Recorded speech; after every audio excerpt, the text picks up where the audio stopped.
Vamos continuar falando dessa crise humanitária porque o Conselho Indigenista Missionário, o CIMI, divulgou uma nota em que diz que a proteção ao povo Yanomami só vai ser efetiva com o desmonte da cadeia do garimpo e a apuração dos crimes. Sobre essa situação em que vive o povo Yanomami, assombrados pelo garimpo ilegal, vamos conversar agora ao vivo com Antônio Eduardo Cerqueira de Oliveira, que é secretário executivo do CIMI. Secretário, boa noite ao senhor.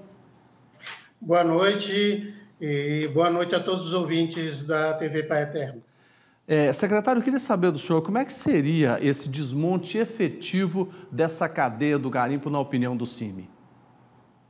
Primeiro é preciso continuar com as investigações para identificar, os operadores do garimpo, aqueles que financiam as empresas, as grandes empresas, principalmente empresas que estão em São Paulo e até em outras capitais dos países da Europa.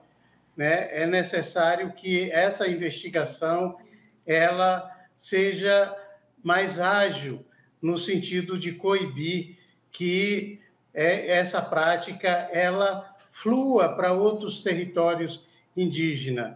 É também preocupante a saída dos garimpeiros sem que esses não sejam identificados. É necessária a identificação deles, é necessário que estabeleça os boletins de ocorrência para que esses garimpeiros não se sintam favorecidos pela impunidade e que retornem novamente ao território e outros territórios, como no caso a terra indígena Raposa Serra do Sol e outros territórios no estado do Pará, como no caso lá nos Munduruku.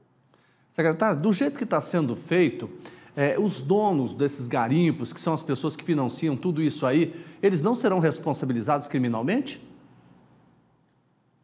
Tudo está a indicar que o governo está tentando fazer algumas ações negociadas para não vir a identificar esses mandantes. Portanto, a gente é contra esse tipo de atitude, para que o governo, de fato, proceda na ação de penalizar aqueles que financiam essa prática ilegal, esse crime, que está assustando o mundo todo, está assustando todo o Brasil.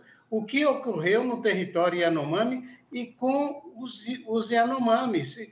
Foram ações desumanas, foram ações que são consideradas até um genocídio contra esse povo. Portanto, os operadores e os financiadores desse garimpo, eles precisam ser penalizados para que essa atividade ilegal ela não se torne impune e que outros territórios sejam alvo e até mesmo o próprio território Yanomami seja alvo novamente do retorno desse tipo de prática. É curioso pelo que o senhor fala, porque quando tem prejuízos ambientais, crimes ambientais, em outras situações, normalmente a justiça entra para punir os responsáveis. Nós tivemos os casos de Minas Gerais, de Mariana e de outros casos, Nesse caso do território Yanomami, o prejuízo ambiental é enorme, sem falar na crise humanitária. Quer dizer, não é possível que alguém não seja punido por isso, Exatamente. Já existem decisões judiciais no sentido de que haja identificação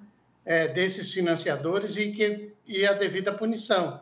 Inclusive, decisões judiciais do próprio Supremo Tribunal Federal, decisões da Corte Interamericana, que conclama que o governo federal tome as devidas providências.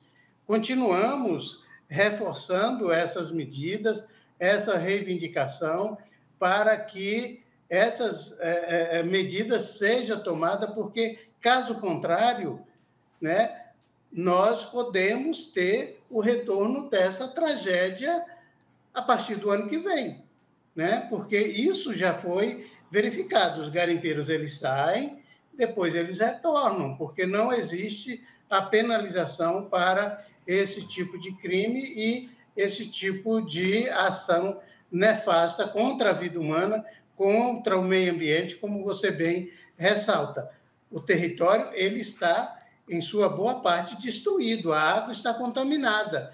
As florestas, elas estão vazias de animais, né? As plantas não nascem mais. Portanto, há um prejuízo, né, inegável para a natureza e para a permanência da vida ali naquele território. Secretário, muito obrigado pela participação do senhor ao vivo com a gente aqui no Jornal Brasil Hoje. Boa noite, boa semana. Boa noite, uma boa semana a todos os telespectadores da TV Praia Eterna.